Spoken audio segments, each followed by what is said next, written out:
Welcome back. It is 17 minutes past 11 p.m. Central African Time. This is The Globe on SABC News, and we continue our rolling coverage of the Zimbabwe presidential election announcement. As of the scene earlier on, we are still on a 1-hour adjournment. And now we cross over to my colleague Peter Ndoro. He's standing by with the editor, Africa editor, Sophie Mokoena, and of course Ephert Musekiwa. A very good evening to you, Peter. Thank you so much for joining us, and I'm sure you've been watching closely the results announcement, and I would imagine impatience is up in the air.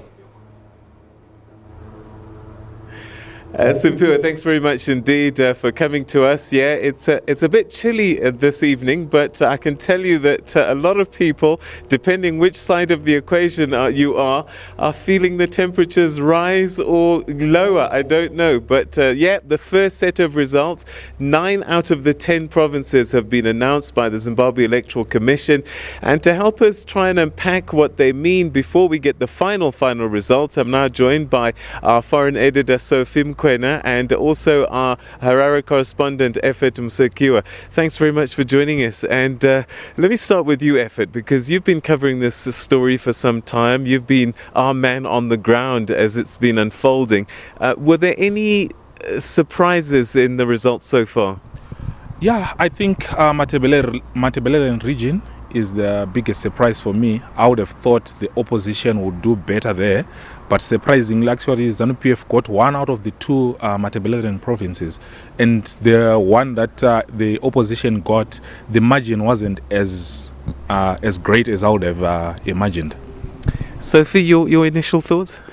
Well, indeed, as I indicated earlier on when I was speaking with Ashraf on SAFM. I mean, when you look at how ZANU-PF performed in the parliamentary election, you can see that it is very difficult for whoever is the face of that particular party to win elections. I mean, when the party was campaigning, the person who was always at the forefront was Emmerson Mnangagwa. He was the face of the campaign, even though in terms of the electoral process here in Zimbabwe is quite different from South Africa, where you elect a party and the party decides who becomes the president. Here you elect a president directly, but at the end of the day, that particular candidate is the face of the party.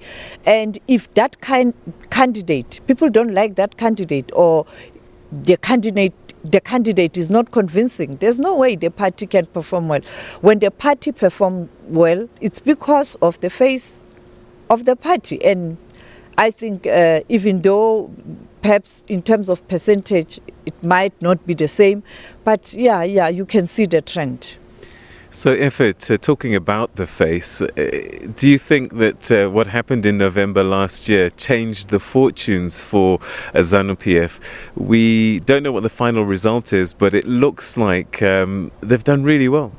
I think it did a lot, because even if you look at the parliamentary, just like what Sophie is saying, ZANU-PF has attained more than 2/3. I mean, that's growth. They were previously they didn't have 2/3 majority. Right now they do, and I think it is because of Emmerson Mnangagwa's approach to things. He has brought in some new energy, I believe, to the party. He has brought in some new way of doing things. I remember their primary elections, though they were chaotic, but at the end of the day, I think everyone was happy with the people that were, finally ended up representing the party. If you look at the opposition, they ended up in some provinces, actually in some constituencies, fielding 2 candidates for the same party, which was actually a sign of disgruntlement in some constituencies. So I think the coming in of Emmerson Mnangagwa actually did good for ZANU-PF. Sophie, a lot of people are going to try and analyze, was it a question of anything but Mugabe, or was it we really like the message that this guy is delivering? Remember 2008, anything but so in South Africa. Come 2009, people were trying to push anything but it didn't work. 2014 the same, and it's slowly going there, but fortunately perhaps the changes back home, you may see a different trend. But that's exactly what happened in Zimbabwe. It was anything but RRG. Mugabe. And you can see the results. And I think people are saying, yes, we still love the party perhaps, but we didn't like the leader.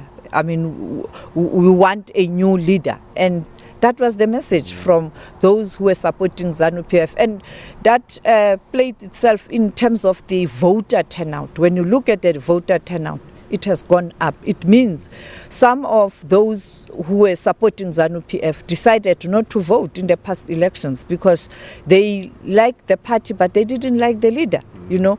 And you know very well that the liberation organizations, people have this attachment and they believe in the party, the brand. But when the brand decide to field a candidate that is not credible or people don't like, the support base, they don't go to the polls. They sit at home. They don't vote for any party. So both of these leaders had different types of shoes to fill. Nelson Chamisa was following Morgan Tsvangirai. The story for Emmerson Mnangagwa was slightly different because he, I guess, came with his own stature and his own story. Yeah, true. I remember at one point I highlighted that this race, unlike in the previous past where it was about personalities between Robert Mugabe and Tsvangirai, this one was really about ideas.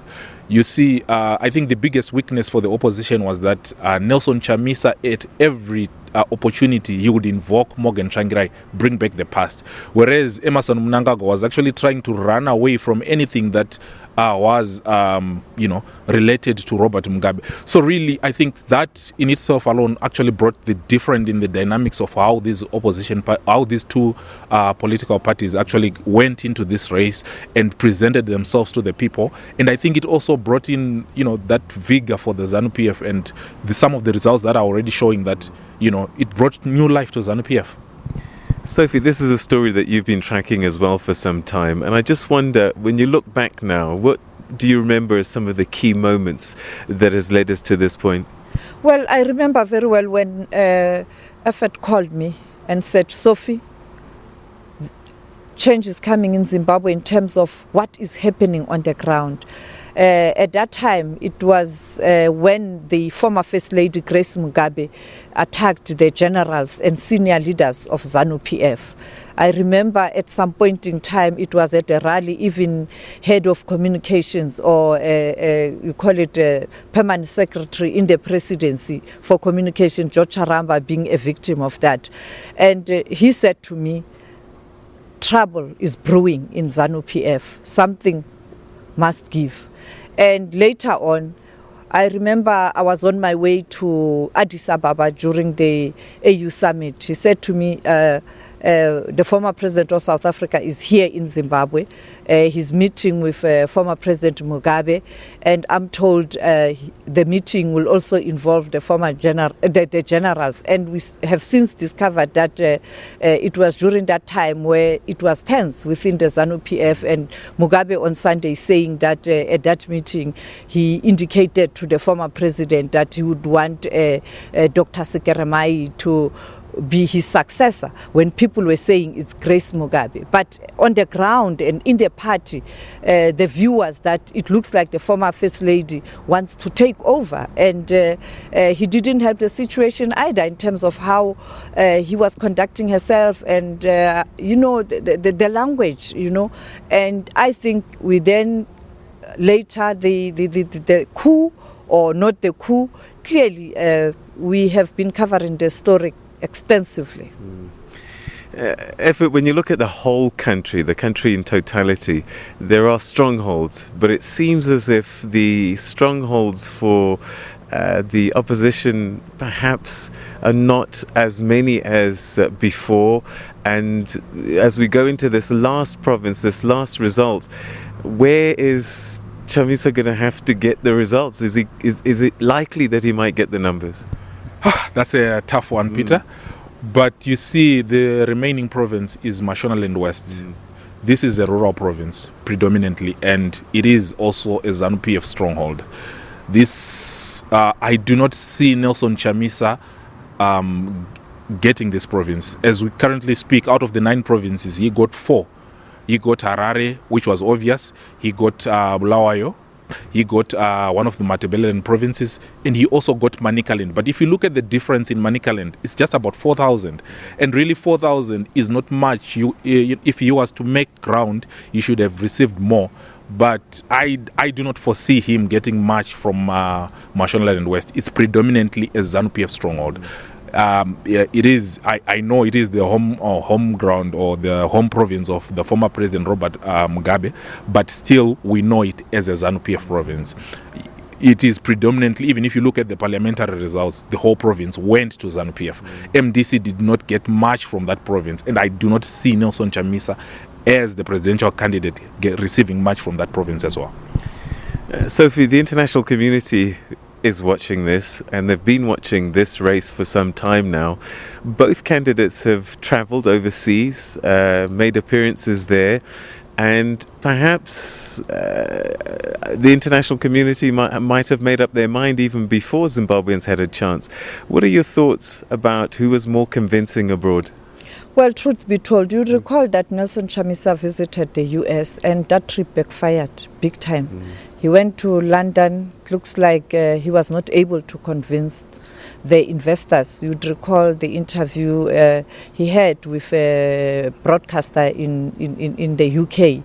Also, he was not convincing. And you have a situation where Mnangagwa went to the World Economic Forum in Switzerland. It looks like he was convincing.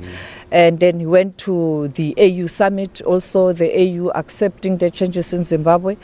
And then, of course, recently at the AU summit again in Mauritania. Now we're waiting. The General Assembly in September, he will be there.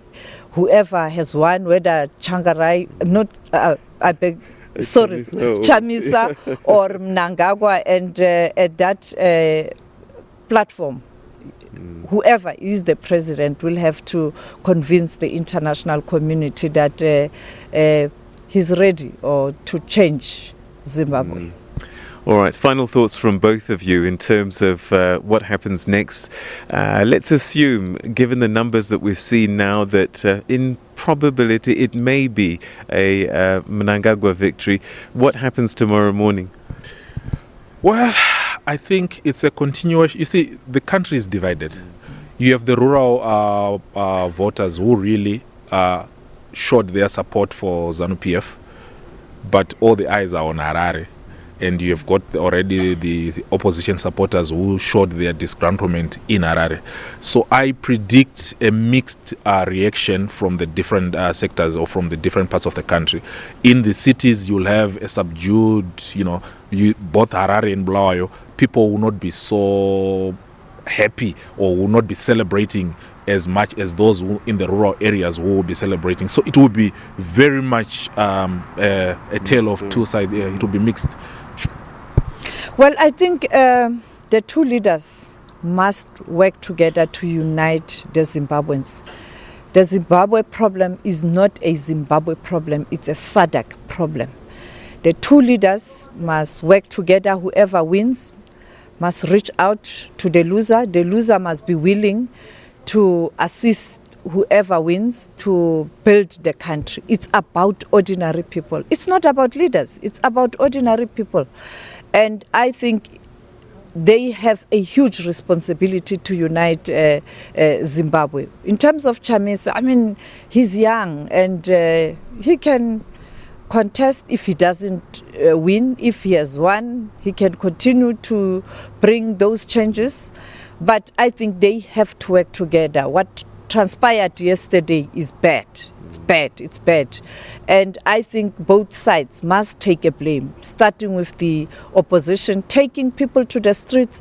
There are no marshals. They don't have a permission to march. And then police get overwhelmed. I was there, I was outside, we saw it. Police were overwhelmed. And then you have the army coming in. The army is hard on the protesters. I mean, when you bring in soldiers don't have rubber bullets. When they shoot to kill. And I don't know who issued an instruction that fire.